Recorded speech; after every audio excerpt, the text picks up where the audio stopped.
Hello viewers, Pinki রান্নাঘরে আপনাদের সবাইকে স্বাগতম। আশা করি আপনারা সবাই অনেক ভালো আছেন। আজকে আমি আপনাদের কাছে নিয়ে এসেছি আহ, জিলাপি রেসিপি। তো জিলাপি এমন একটি সুস্বাদু খাবার যেটা ছোট বড় সবাই খেয়ে থাকে, আর সবাইরই অনেক পছন্দের খাবার এটা। তো আপনারা জানেন জিলাপি সবসময় বাজারে পাওয়া যায়, কিন্তু এটা খাওয়া একেবারেই স্বাস্থ্যসম্মত না। তাই আজকে আমি বাড়িতেই কিভাবে জিলাপি বানাতে হয় সেটা শিখিয়ে দেব। বিশেষ করে রমজান মাসের ইফতারিতে জিলাপির একটি বিশেষ গুরুত্ব রয়েছে। তাছাড়াও আপনারা অন্যান্য সময়ও এটা বানিয়ে খেতে পারেন। রমজান মাস বাদেও শুধু রমজান মাসেই খেতে হবে তা নয়, অন্য সময় আমরা জিলাপি খেয়ে থাকি, তো আপনারা বাড়িতেই বানিয়ে খেতে পারেন। তো বন্ধুরা, বাড়িতেই পারফেক্ট জিলাপি বানানোর জন্য অবশ্যই আমার ভিডিওটি শেষ পর্যন্ত দেখার অনুরোধ রইল।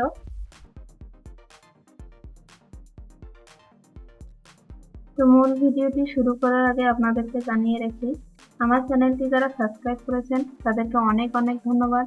আর যারা এখনো সাবস্ক্রাইব করেননি তারা এখনই সাবস্ক্রাইব করে নিন আমার নতুন নতুন ভিডিও নোটিফিকেশন পাওয়ার জন্য, আর পাশে থাকা বেল আইকনটি ক্লিক করে দিন। আর ভিডিওটি ভালো লাগলে অবশ্যই লাইক, কমেন্ট ও শেয়ার করবেন। তো চলুন শুরু করা যাক কিভাবে জিলাপি তৈরি করতে হয়। এখানে আমি একটা স্টিলের বাটি নিয়েছি। প্রথমে দিয়ে দিচ্ছি চালের আটা,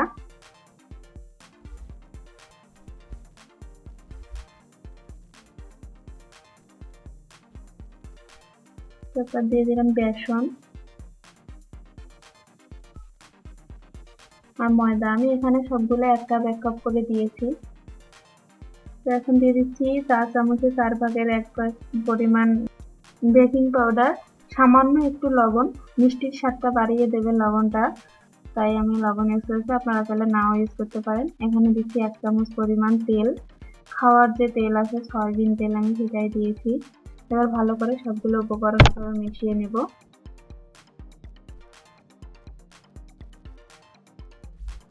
এবার এখানে আস্তে আস্তে আমি পানি ঢালবো। এখানে আমি নর্মাল পানি ইউজ করেছি। এভাবে আস্তে আস্তে ঢেলে ঢেলে আমি ব্যাটারটা তৈরি করে নেব। একবারে ঢেলে দিবেন না। দেখুন আমি কিভাবে তৈরি করতেছি, এভাবে তৈরি করার চেষ্টা করবেন।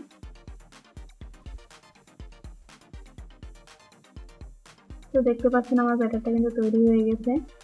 কিরকম হয়েছে আপনারা দেখে বুঝতে পারতেছেন, এটা বলে বোঝানোর মতো না। দেখতে পাচ্ছেন কতটা ঘন হয়েছে। বেশি ঢিলা করা যাবে না, আবার পাতলা করলে ভালো হবে না জিলাপি। এখানে আমি জিলাপি তৈরি করার জন্য একটা পলিথিন নিয়েছি। আপনারা চাইলে কেচাপের বোতলও ইউজ করতে পারেন, কারণ সবসময় সবার বাড়িতে তো কেচাপের বোতল পাওয়া যায় না, তাই আমি এখানে পলি ব্যাগই ইউজ করেছি। তো পলি ব্যাগটা আমি একটা ইয়ার মধ্যে মগের মধ্যে দিয়ে দিলাম। যে কোনো শুকনো পাত্রের মধ্যে দিয়ে আপনারা এটা ঢেলে নিতে পারবেন। এখন আমি ব্যাটারটা ঢেলে নেব এখানে। তো জিলাপি ভাজার আগে আমি জিলাপির জন্য শিরা তৈরি করে নেব। এজন্য আমি এখানে একটা চুলায় পাতিল বসিয়ে দিয়েছি।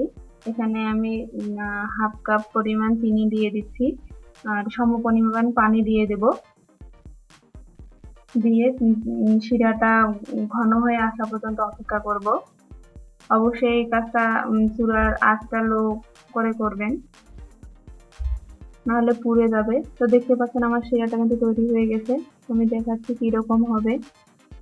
যখন এভাবে আঠালো হয়ে আসবে, আঙ্গুলে লেগে লেগে যাবে, দেখতে পাচ্ছেন কিরকম হচ্ছে। এইরকম হয়ে আসবে তখনই নামিয়ে নেবেন।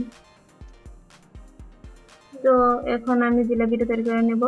তো এখানে আমি একটা চুলায় কড়াই বসিয়ে দিয়েছি, এখানে তেল দিয়ে দিচ্ছি কিছু। আপনারা বেশি কম করে নিতে পারেন। আর এখানে যদি পলিথিনে আমি ব্যাটারটা ঢুকিয়েছিলাম, সামান্য একটু কোনাটা কেটে দিব। যেটা এরকম মোটা করবেন আর কি, মোটার উপর ডিপেন্ড করবে। তো এখন আমি দেখতে পাচ্ছেন কিভাবে দিচ্ছি। আসলে আমিও প্রথম, জিলাপি আসলে সবার সুন্দর হবে তা না, ভাজতে ভাজতে হয়েই যাবে। তো দেখতে পাচ্ছেন আমার জিলাপিটা কিন্তু আসলে অনেক সুন্দর হয়েছে। তো তো এখানে আমি আরো জিলাপি দিতে পারবো, কিন্তু আমি দিচ্ছি না, কারণ আমি একটাই সুন্দর করে তৈরি করতে যাচ্ছি। আমি একটা একটা করেই ভেজে নিব। আপনারা চাইলে আরো বেশি করে তেল দিয়ে বানিয়ে নিতে পারেন, কিন্তু প্রথম যেহেতু আমি রেস্টুরেন্টের মতো করতে পারবো না অনেকগুলো একসঙ্গে দিয়ে, তাই আমি একটা একটা করেই ভেজে নেব। আপনারা চেষ্টা করবেন একটা করে ভেজে নেওয়ার প্রথম অবস্থায়, আর যখন অভ্যাস হয়ে যাবে তখন একসঙ্গে অনেকগুলো ভেজে নিতে পারবেন। আর শিরাটা তৈরি করার সময় আমি একটা কথা বলতে ভুলে গেছি, ওখানে আপনারা লেবু ইউজ করতে পারেন, লেবুর রস, তাহলে শিরাটা জমা বাঁধবে না। যখন শিরাটা হয়ে আসবে তখন একটু লেবু রস দিয়ে দিলেই আর শিরাটা জমাট বাঁধবে না, না হলে মিষ্টির মতো হয়ে আসবে একবারে ঠান্ডা হয়ে গেলে। তো জিলাপিটা এভাবে উল্টে পাল্টে আস্তে আস্তে, চুলার আঁচটা অবশ্যই হাই করা যাবে না, মিডিয়ামে রাখতে হবে, আর এভাবে আস্তে আস্তে ভাজতে হবে। যখন জিলাপিটা লালচে লালচে হয়ে আসবে আর শক্ত হয়ে আসবে, কাঠি দিয়ে নাড়লেই বোঝা যাবে যে জিলাপিটা শব্দ হচ্ছে, ওরকম সময়। আর এই যে তেলের যে বুদবুদটা আছে সেটা একবারে কমে যাবে, প্রথমে যেরকম ছিল এখন দেখতে পাচ্ছেন এরকম নেই কিন্তু। তো আমার জিলাপিটা হয়ে গেছে। সাথে সাথে অবশ্যই শিরায় ডুবিয়ে দেবেন, অপেক্ষা করবেন না, যতটুকু তেল ঝরিয়ে নিয়ে আর সাথে সাথেই দিয়ে দেবেন, ঠান্ডা করবেন না। কয়েক সেকেন্ড, এভাবে 2-3 সেকেন্ডের মতো ডুবিয়ে নিলেই হবে, বেশিক্ষণ রাখার কোনো দরকার নেই। কারণ জিলাপি শিরায় দেওয়ার সাথে সাথে যতটুকু শিরা ভিতরে যায় ততটুকুই কাজে লাগে, তারপর আর আসলে শিরা ভিতরে যায় না। সেজন্য বলছি বেশিক্ষণ ডুবিয়ে রাখার কোনো দরকার নেই। কিন্তু জিলাপি ভাজা হওয়ার সঙ্গে সঙ্গেই শিরায় চুবিয়ে নেওয়াটা গুরুত্বপূর্ণ। তো এভাবে আমি সবগুলো জিলাপি ভেজে নিয়েছি। তো দেখুন কত সুন্দর হয়েছে, কালারটা কত সুন্দর এসেছে। তো বন্ধুরা, আপনারা নিজেরাই বাসায় বানানোর চেষ্টা করবেন, আর কেমন হলো অবশ্যই আমাকে কমেন্ট করে জানাবেন। আর ভালো থাকবেন, সুস্থ থাকবেন। আজকে এই পর্যন্তই। আল্লাহ হাফেজ।